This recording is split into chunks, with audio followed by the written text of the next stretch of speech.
Your most common interaction with Proofpoint Essentials will be through the Quarantine Digest. The digest is fairly self-explanatory. It contains a list of all messages held as suspected spam from the last 24 hours. Now, if you get a lot of spam, you may be tempted to spend a lot of time in this message, blocking a lot of senders every time it comes through. I'm going to explain later why this is not the best use of time. In the Quarantine Digest, you will be able to see the sender, subject, and time of delivery. Note that the from address will often appear like a random string of characters, as shown in this one from Microsoft. This is often a byproduct of the sender using a mailing system that randomizes the left side of the address.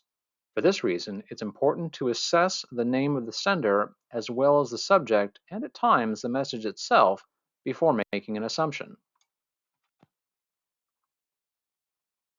Each held message will have 4 links should you wish to take action. They are Preview, Release, Release and Approve, and Block.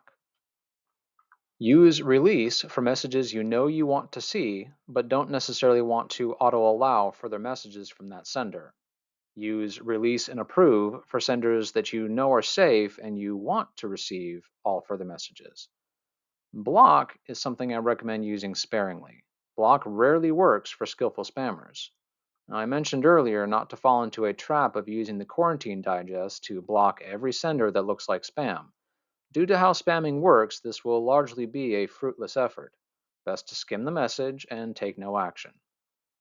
That being said, if you see recurring messages that seem to be the result of having subscribed to something, whether intentional or not, it would be best to see if that sender has an unsubscribe option, which you can do using the preview link. Preview is one of the most useful links. Use this if you're not sure about the message.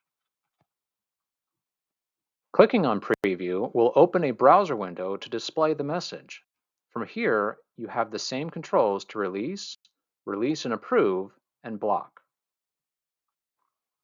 Lastly, at the bottom of the digest, there are buttons for Sign into your account and Request new digest. I will cover signing into Proofpoint Essentials in another video. Request new digest does what it says. When you click it, it asks Proofpoint, without having to log in, to send you another digest. Now, if you don't have any new held messages since the last quarantine was sent, you will not get a new one.